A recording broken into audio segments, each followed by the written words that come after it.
Mais uma vez eu quero saudar os irmãos com a paz do Senhor. Eu estava trabalhando aqui no sítio e senti de Deus de transmitir uma mensagem da palavra do Senhor. Mensagem essa que era para mim deixar gravada em voz audível e mandar para o meu pastor para passar no programa de rádio, mas não consegui.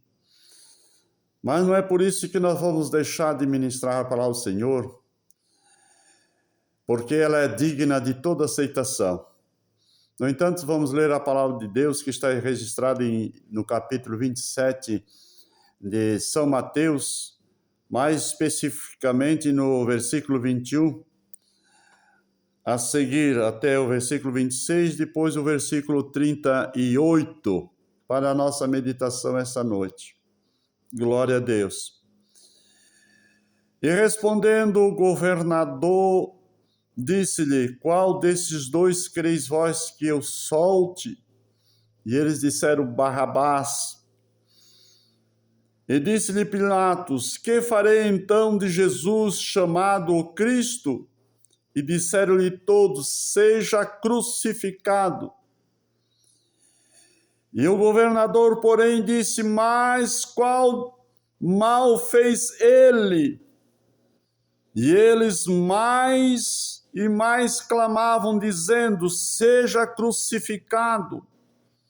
Então Pilato, vendo que nada aproveitava, antes o tumulto crescia, tomando água, lavou as mãos diante da multidão, dizendo: estou inocente do sangue deste justo.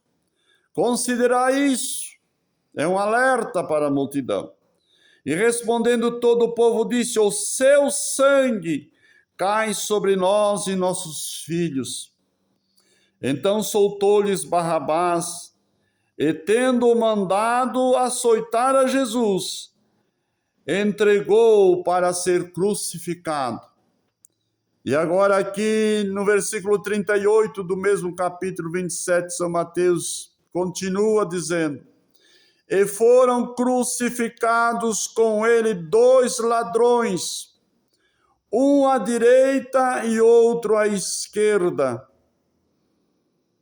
E os que passavam blasfemavam dele, maneando a cabeça. Até aqui a palavra do Senhor.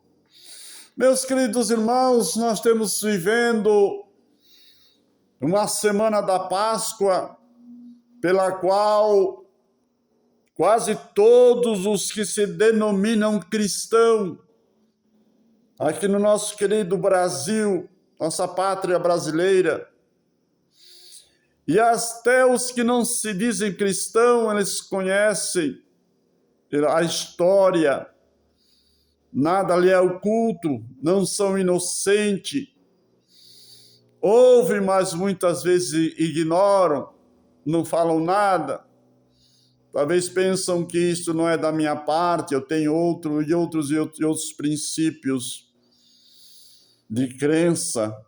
Não tem problema, você não vai ser inocente diante de Deus da mesma maneira.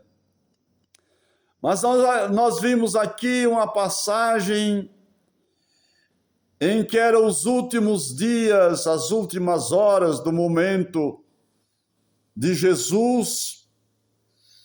Quando ele passou, já preguei, falei, doutrinei, ensinei, deixei gravado sobre os 7 tribunais pelas quais Jesus passou diante dos homens, não de Deus.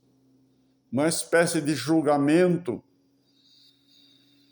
daquele povo chamado judeu, que era o povo adquirido de Deus, o povo que era para ser o representante de Deus na terra, mas as prerrogativas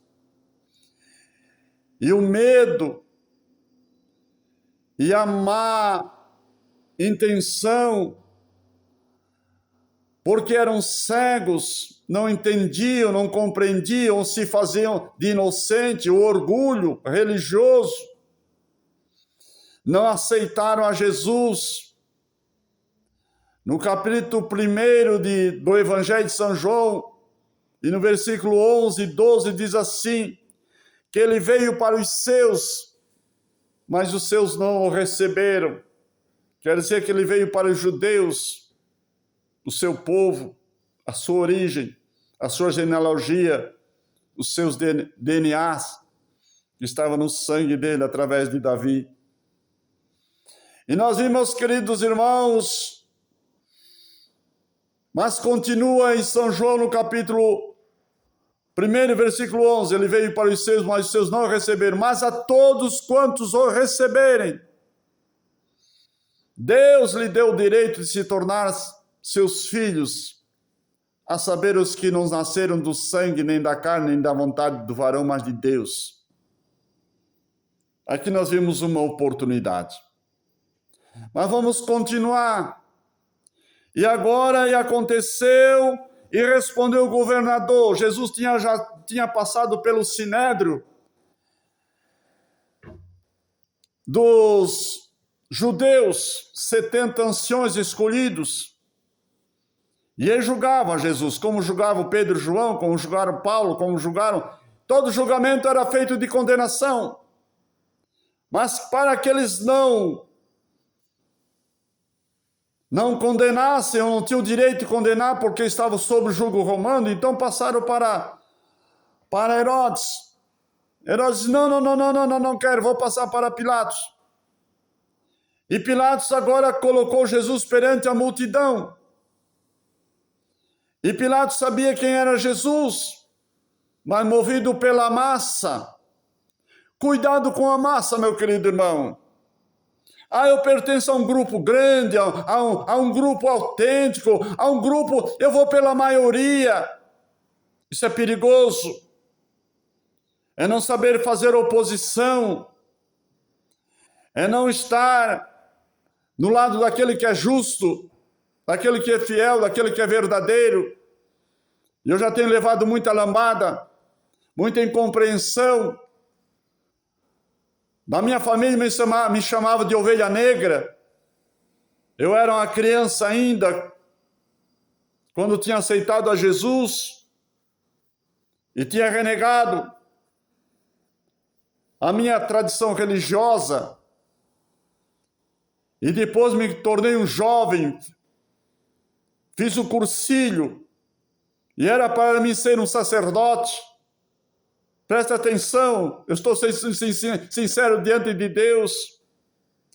Só não fui para a cidade de Rodeio, que tinha um seminário muito grande naquela época, que pegava toda a região do estado. Porque a minha mãe era viúva e eu era filho único, e nós estávamos brigando na igreja com os líderes. Quem vai sustentar a minha mãe? Se eu já estava trabalhando numa empresa. E ficou naquela lenga-lenga, naquele chove no molho. Mas quando eu fiz o cursilho, eu aprendi muitas coisas. Deus abriu os meus olhos. Fui compreender a verdade da palavra de Deus, porque fui mais profundo nas escrituras sagradas. E vi que o lugar em que eu estava não era correto conforme a verdade da palavra de Deus. Eu estava sendo enganado. Meus irmãos, eu estou sendo sincero em nome de Jesus. Quer mandar isso para alguém que é um líder religioso da tua igreja? Pode mandar. Eu estou disposto a abrir o olho daquele que tem dúvida. E aí então eu aceitei a Jesus. Pela misericórdia de Deus, conheci uma igreja evangélica. E ali eles me aceitaram como eu estava. Cheio de cachaça, cheio de cigarro, catinguento, uma roupa imprópria para entrar numa igreja, com um crucifixo grande no peito, se fazendo religioso, hipócrita, mentiroso. Mas ali eu entrei, mas não foi eles que me convenceram, foi o Espírito Santo, porque dentro do meu coração ardia um desejo pela verdade. E Deus me alcançou pela sua misericórdia. Até hoje já faz 50 anos, não faz 51 talvez. E hoje estou aqui ministrando a palavra do Senhor para você. que também crê na palavra do Senhor. E Deus pode te chamar. Aí a minha mãe e a minha família ficou decepcionado comigo. Ô, ovelha negra, pra. E a minha mãe, tadinha, chama o meu tio, que era padrinho, lá de Curitiba. Não sei como é que conseguiu o telefone e tal. Naquela época, poucas pessoas tinham telefone, por carta, não sei. Eu sei que um dia ele chegou na nossa casa. Meu tio era um homem assim de fibra, um homem de resoluto. Ele falava pouco, mas queria que as suas palavras fossem válidas. E eu fiquei contente porque já tinha perdido meu pai e tinha ele como segundo pai. Eu disse, oh, que coisa boa sentir o amor e o carinho de um padrinho. E a mãe fez um almoço, naquele tempo eu já trabalhava, e ele foi almoçar conosco. Me lembro como se fosse hoje. Ele e a tia, a madrinha, sentado na mesa. Eu não fiz a oração. Usei de prudência. Mas começamos a comer e fomos comendo. Como é que tá, Valdir? Porque a última vez que nós tínhamos conversado, eu tinha uns 13 anos mais ou menos e trabalhava no açougue do Becker. E ele também nos visitou e perguntou como é que estava, Valdir. Ah, tio, eu estou trabalhando no açougue. E ele olhou assim para mim sarcasticamente e disse, então tu estás apartando o urubu, briga de urubu, e estás marcando aqueles que ficam empatados? Para um piá de 13 anos, isso já dizia tudo. Porque ele era bem de vida, eu era um pobre miserável que ia lavar o açougue para ganhar um pedacinho de carne, um pouquinho de sal, de salgar o couro, às vezes um pouco de abóbora que tratava os porcos, aipim, batata, e carne de cabeça, o miolo do boi, e trazia para casa para minha mãezinha comer, que tinha sido operada de um câncer. E depois de muitos anos ele apareceu, mas aquilo que ele falou estava dentro do meu coração, estava dentro da minha mente. Talvez ele tenha esquecido porque falou uma palavra de deboche. Mas dali eu já era um moço. Eu já tinha o direito de me defender perante as suas acusações. Eu não sabia que ele tinha vindo para me ofender, para me maltratar. Mas ele olhou para mim bem sério e disse, então, Valdir, você virou o gamelão, é? Eu disse, sim, tio, eu virei o gamelão. Olha, tio, eu fiz que nem aquele porco doroca, aquele porco focinhudo. Tinha lavagem no coxo, e eu peguei e enfiei o focinho por baixo assim e joguei aquela lavagem fora. E disse, nunca mais eu vou comer dessa lavagem. Ele deu uns tapas na mesa e se levantou e foi embora. Não falou palavra nenhuma. E a minha mãe olhou muito séria para mim e disse, o que tu fizeste? E eu também levantei da mesa e fui para a rua, fui para outro lugar. E não falamos mais nada do assunto. Passou mais uns 20 anos, mais ou menos. Esse tio soube lá em Curitiba, novamente, que eu tinha virado um fazendeiro.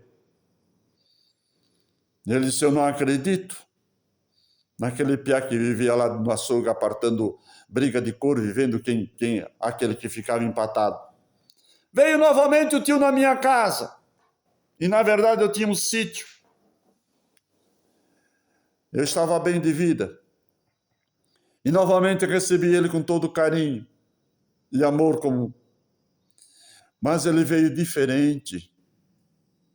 Ô, Valdir, como Deus tem te abençoado.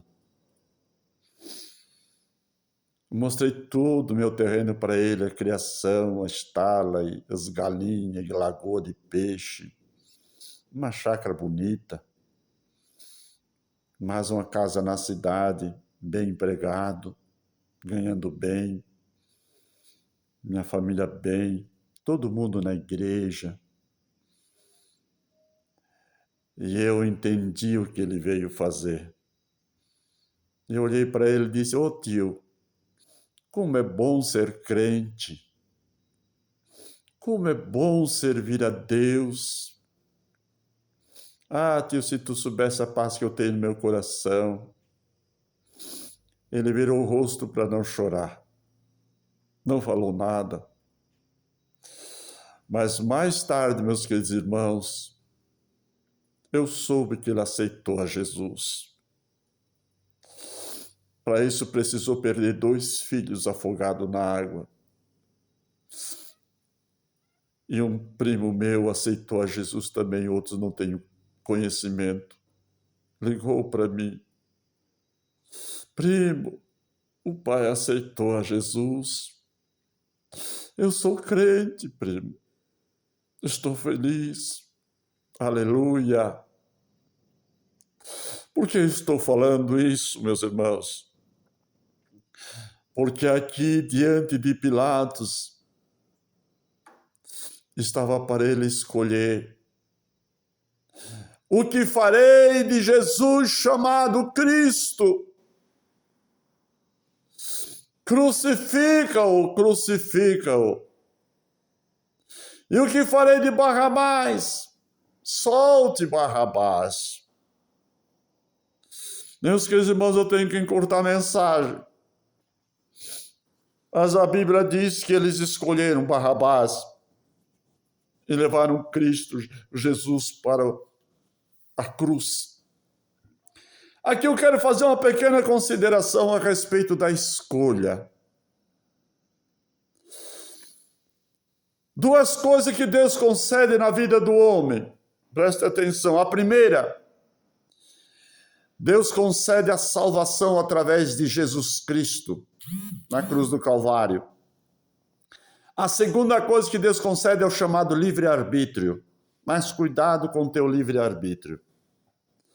Ali colocaram Jesus entre 2 ladrões, 2 salteadores. E agora também tinha liberdade desses 2 homens fazer a escolha. Eles começaram a brigar, discutir, acusar Jesus. Mas de repente um olha para Jesus e sente dentro de si uma espécie de arrependimento. E exortou o outro e disse: olha, nós temos aqui porque pagamos os nossos feitos. Mas esse ali nenhum mal fez. E olhou para Jesus e disse: Jesus, lembra-te de mim quando entrar no teu reino? E Jesus olhou para ele e disse: hoje mesmo estarás comigo no paraíso. Vamos considerar isso. A primeira palavra, a primeira atitude é a escolha. Jesus disse assim: porfiai por entrar pelo caminho estreito, porque largo é o caminho e são muitos os que por eles andam. Essa palavra porfiai quer dizer cuida, na escolha. Josué, lá no livro de Josué, Deus escolheu Josué para ser o líder do povo de Israel, para estabelecer o povo na terra da Palestina, terra que manasse leite e mel. E no final da vida de Josué, ele viu que o povo estava se desviando dos caminhos do Senhor, estava seguindo outros caminhos. Mas ele reuniu toda a nação antes de partir para a eternidade. E colocou a sua família ao lado dele. Eu creio que ele estava falando bem mais alto que eu, porque eu também falo alto. Eu começo a falar e começo a gritar, e a minha mulher tem me repreendido, e eu digo, glória a Deus, aleluia, deixa eu gritar, mulher, porque eu estou no meio do mato. Aqui ninguém escuta, os vizinhos, ninguém. Mas você está escutando. E Josué falou bem alto para todo o povo ouvir, porque o povo se reuniu para ouvir a última mensagem de Josué. O que ele tem? Porque já tinham costume, já estavam acostumados quando Moisés reuniu o povo para entregar as últimas instruções. Vamos ver o que é aquele velho lá. Talvez um pouquinho mais velho que eu, não sei, a Bíblia não diz a idade. Tem longo por aqui. E Josué, em algumas considerações que fez, alguns conselhos que deu ao povo, ele disse, escolhei hoje a quem servis. Se é o Deus que livrou vocês do Egito, da escravidão, ou se vocês quereis servir aos Balaíns, aos deuses dessa terra. Porém, ele disse, eu e a minha casa serviremos ao Senhor. Oh, glória a Deus. Vou encerrar essa parte porque os minutos estão se passando, eu tenho que intercalar, mas vou continuar já.